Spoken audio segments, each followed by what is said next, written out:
ஆசீர்வதிக்க விரும்புறாரு அவரு. நாம விரும்புறோம், ஆனா அதை விட அவர் விரும்புறாரு. ஆனால் தான் ஆனா உண்டாக்கின உடனே ஆசீர்வதிக்கிறார். என்னமோ ஆசீர்வாதத்துக்காகவே படைச்ச மாதிரி படைச்ச உடனே ஆசீர்வதிக்கிறார்.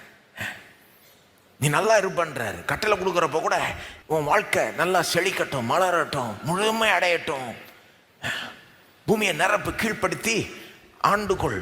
எந்த அளவுக்கு அவர் மனுஷனை ஆசீர்வதிக்க விரும்புறார் என்பதை அங்க பாருங்க நீங்க. அப்போ இவ்வளோ நல்ல ஒரு தேவன் இவ்வளோ நல்ல விதத்தில் மனிதனை நடத்தினார். நமக்கு ஒரு குழந்தை பிறந்தா எப்படி நடத்துவோம் அந்த மாதிரி நடத்தினார். வேலைக்கு ஆள் எடுக்கிற மாதிரி நடத்தல. குழந்தை பிறந்தா நான் முதல்ல ஆசீர்வதிக்க தான் விரும்புவேன். இயேசுவின் நாமத்தில் ஆசீர்வதிக்கிறோம்.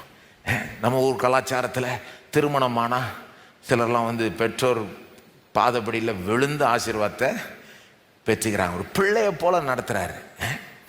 இப்போ இவ்வளோ நல்ல தேவன் இவ்வளோ தாராள மனசா மனுஷனை ஆசீர்வதிச்சார். மனுஷன் என்ன பண்ணான்? 3ஆம் அதிகாரத்தில் இப்படிப்பட்ட தேவனுக்கு விரோதமாய் முரட்டாட்டம் செய்தான், நன்றி கட்டவனாய் நடந்து கொண்டான்.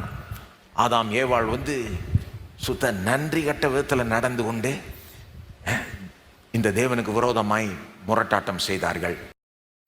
ஆதாம் ஏவாள் மட்டும் கிடையாது, வேதம் சொல்லுகிறது நம்ம எல்லாருமே தேவனுக்கு விரோதமாய் பாவம் செய்து விட்டோம். எல்லாரும் பாவம் செய்து ஏகமாய் கெட்டு போயிட்டோம்.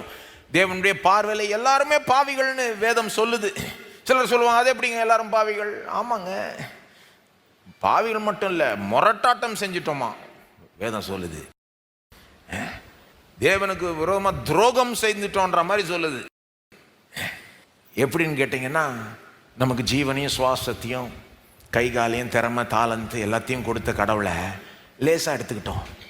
அவரை பெருசாக கனப்படுத்தலை. அவர் தான் சரீரத்தையே கொடுத்தாரு, சாப்பாடை சமைக்கக்கூடிய மூளையும் கொடுத்தாரு, டேஸ்ட் பண்ணக்கூடிய நாக்கையும் கொடுத்தாரு. எத்தனையோ பேர் நல்லா சமைச்சோம், நல்லா ருசியாக சாப்பிட்டோம், வயிற்று நிறைய சாப்பிட்டு ஏப்பம் விட்டுட்டு கடவுளுக்கு ஒரு வார்த்தை நன்றி சொல்லாமல் போயிட்டே இருக்கிறாங்க. கடவுளை நினச்சி கூட பார்க்கல.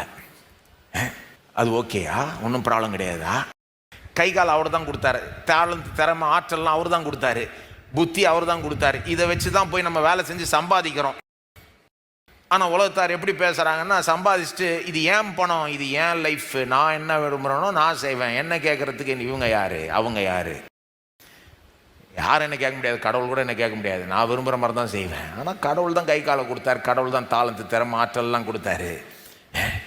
சரியாக பார்க்கணுன்னு பார்த்தா இந்த உலகத்தில் எதுவுமே நமக்கு சொந்தமானது கிடையாது. எல்லாம் ஈவாய் கொடுக்கப்பட்டது. சரீரத்திலிருந்து, நம்முடைய பணத்திலிருந்து, நம்முடைய குடும்பத்தோட